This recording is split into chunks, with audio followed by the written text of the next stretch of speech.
ನಮಸ್ಕಾರ ಸ್ನೇಹಿತರೆ, ಸೈಕಾಲಜಿಯ ವಿಡಿಯೋಗೆ ತಮಗೆಲ್ಲರಿಗೂ ಸ್ವಾಗತ. 2025ರ ಕಾರ್ TET ಪರೀಕ್ಷೆಯ CDP ಪೇಪರಿನ ಕೀ ಉತ್ತರಗಳನ್ನು ನಾನೀಗ ಹೇಳ್ತಾ ಇದ್ದೀನಿ. ಬಹಳಷ್ಟು ಈಸಿಯಾಗಿತ್ತು ಪೇಪರು, ಏನು ಕಷ್ಟ ಇರಲಿಲ್ಲ. ಯಾಕಂತಂದರೆ ಓದಿದವರಿಗೆ ಬಹಳಷ್ಟು ಈಜಿ. ನಾನು ಇಲ್ಲಿ ಕೇವಲ ಏನು ಮಾಡ್ತಾ ಹೋಗ್ತೀನಿ ಅಂತಾರೆ ಸ್ನೇಹಿತರೆ, ಕೀ ಆನ್ಸರ್ಗಳನ್ನು ಮಾತ್ರ ಹೇಳ್ತಾ ಹೋಗ್ತೀನಿ, ಯಾವುದೇ ವಿಶ್ಲೇಷಣೆಯನ್ನು ಮಾಡಲ್ಲ. ಈಗ ನೇರವಾಗಿ ವಿಡಿಯೋವನ್ನು ಪ್ರಾರಂಭ ಮಾಡ್ತೀನಿ. ಸ್ನೇಹಿತರೆ, ಆದಷ್ಟು ಸಬ್ಸ್ಕ್ರೈಬ್ ಮಾಡಿರಿ ಅಂತ ಹೇಳ್ತಾ, ಬೋಧನೆ ಮಾಡುವಾಗ ಪಾಠಕ್ಕೆ ಪೀಠಿಕೆ ಹಾಕೋದು ಈ ಕೆಳಗಿನ ನಿಯಮದ ಆಧಾರದ ಮೇಲೆ ಅಂತೈತಿ. ಇದಕ್ಕೆ ಸರಿಯಾದಂಥ ಉತ್ತರ ಸಿದ್ಧತಾ ನಿಯಮ. ನೆಕ್ಸ್ಟ್ ಪ್ರಶ್ನೆ, ತರಗತಿಯ ಸಮಸ್ಯೆಗಳನ್ನು ಬಗೆಹರಿಸಲು ಈ ಸಂಶೋಧನೆಯನ್ನು ಬಳಸಲಾಗುತ್ತದೆ ಅಂತ ಇದೆ. ಇದಕ್ಕೆ ಸರಿಯಾದಂಥ ಉತ್ತರ ಕ್ರಿಯಾತ್ಮಕ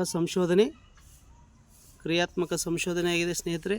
ನೆಕ್ಸ್ಟ್, ವಿವರಿಸುವರು ಎಂಬ ನಿರ್ದಿಷ್ಟ ಕೆಳಗಿನ ಅಂಶ, ಇದು ಏನಂತಾರೆ ಸರಿಯಾದಂಥ ಉತ್ತರ ತಿಳುವಳಿಕೆ ಆಗಿದೆ ಸ್ನೇಹಿತರೆ.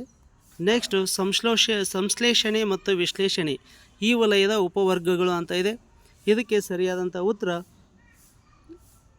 ಸಂಶ್ಲೇಷಣೆ ಮತ್ತು ಜ್ಞಾನಾತ್ಮಕ ವಲಯ, ಬ್ಲೂಮ್ರವರದು. ನೆಕ್ಸ್ಟು, ಇದು ವ್ಯಕ್ತಿತ್ವವನ್ನು ಮಾಪನ ಮಾಡುವ ಪ್ರಕ್ಷೇಪಣ ತಂತ್ರ ಅಲ್ಲ ಅಂತ ಅಂದರೆ ಇದಕ್ಕೆ ಸರಿಯಾದಂಥ ಉತ್ತರ ಸಂದರ್ಶನ. ನೆಕ್ಸ್ಟ್ 66ನೇ ಪ್ರಶ್ನೆ,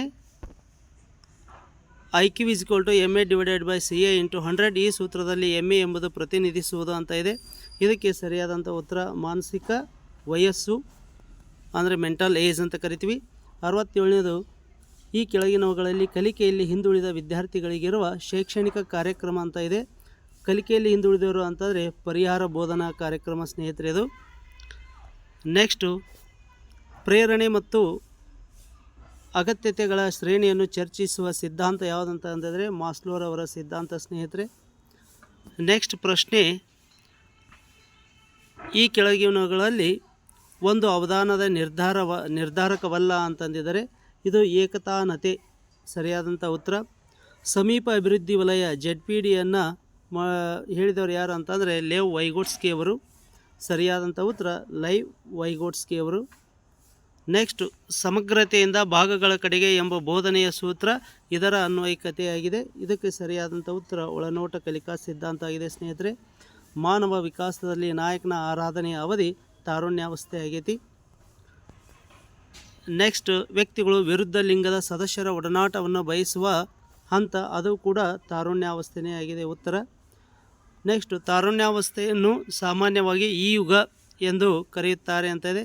ಇದಕ್ಕೆ ಸರಿಯಾದ ಉತ್ತರ ಆದರ್ಶ ಯುಗ ಅಂತ ಕರೀತಾರೆ. ಯಾಕಂದರೆ ಅಲ್ಲಿ ಆದರ್ಶಗಳನ್ನು ಭಾಳಷ್ಟು ಫಾಲೋ ಮಾಡ್ತಾ ಇರ್ತಾರೆ. 75ನೇ ಪ್ರಶ್ನೆ, ಮಕ್ಕಳು ತಮ್ಮ ಕೂಟ ವಯಸ್ಸಿಗೆ ಪ್ರವೇಶಿಸುವುದು ಅಂತ ಇದೆ. ಉತ್ತರ ಬಾಲ್ಯಾವಸ್ಥೆಯಲ್ಲಿ ಕೂಟ ವಯಸ್ಸಿಗೆ ಪ್ರವೇಶವನ್ನು ಪಡಿತಾರೆ. ಪೂರ್ವ ಬಾಲ್ಯಾವಸ್ಥೆಯನ್ನು ಕೂಟಪೂರ್ವ ಅಂತ ಕರೀತಾರೆ. ನೆಕ್ಸ್ಟ್ ಪ್ರಶ್ನೆ, ಬೆಳವಣಿಗೆಯು ಗರ್ಭದಿಂದ ಗೋರಿಯವರೆಗೆ ಸಾಗುತ್ತದೆ, ಏಕೆಂದರೆ ಇದು ನಿರಂತರ ತತ್ವವನ್ನು ಅವಲಂಬಿಸಿದೆ. ನೆಕ್ಸ್ಟ್ ಪ್ರಶ್ನೆ, ಸಂವೇದನೆ ಮತ್ತು ಗ್ರಹಿಕೆ ಮಗುವಿನ ಈ ಬೆಳವಣಿಗೆಯ ಅಂಶಗಳಾಗಿವೆ. ಇದು ಸಂವೇದನಾತ್ಮಕ ಬೆಳವಣಿಗೆ ಆಗಿದೆ ಸ್ನೇಹಿತರೆ.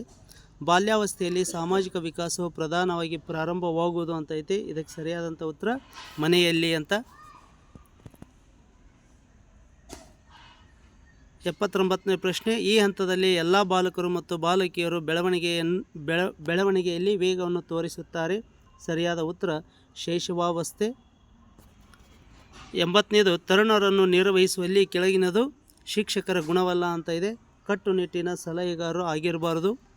ಸರಿಯಾದಂಥ ಉತ್ತರ 2.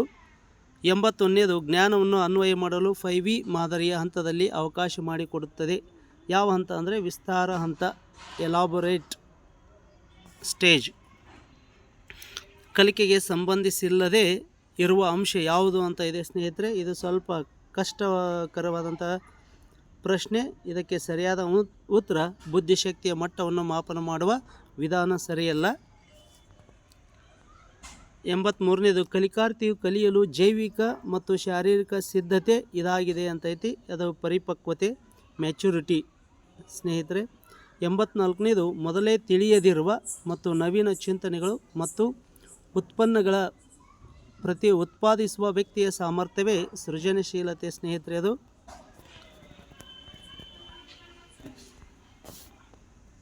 ನೆಕ್ಸ್ಟ್ ಪ್ರಶ್ನೆ, ಜನಸಂಖ್ಯೆಯಲ್ಲಿ ಈ ಕೆಳಗಿನ ಗುಂಪಿನ ಶೇಕಡಾವಾರು ಹೆಚ್ಚಿರುತ್ತಾರೆ? ಸಾಮಾನ್ಯರು ಹೆಚ್ಚಾಗಿರ್ತಾರೆ ಸ್ನೇಹಿತರೆ. 86ನೇದು, ತರ್ಕಸಮ್ಮತವಾಗಿಸುವಿಕೆ ಎಂದರೆ ಕಾರಣಗಳನ್ನು ನೀಡಿ ಸೋಲಿನ ಸಮರ್ಥನೆ ಮಾಡಿಕೊಳ್ಳೋದು. ದೃಷ್ಟಿ ನ್ಯೂನತೆಯುಳ್ಳ ಮಕ್ಕಳ ಅರ್ಥಗ್ರಹಿಕೆಯನ್ನು ಪರಿಶೀಲಿಸಲು ಶಿಕ್ಷಕರು ಇದನ್ನು ಬಳಸಬಹುದಂತದೆ. ಸರಿಯಾದ ಉತ್ತರ ಚಿತ್ರ ಬಿಡಿಸುವ ಅಭ್ಯಾಸಗಳು. ನೆಕ್ಸ್ಟ್, ಕಲಿಕೆಯ ಮೇಲೆ ಪ್ರಭಾವ ಬೀರುವ ಒಂದು ಏಕೈಕ ಅಂಶ ಅಂತ ಇದೆ ಸ್ನೇಹಿತರೆ, ಅದು ಸಿದ್ಧತೆ ಮತ್ತು ಸಂಕಲ್ಪ ಶಕ್ತಿ.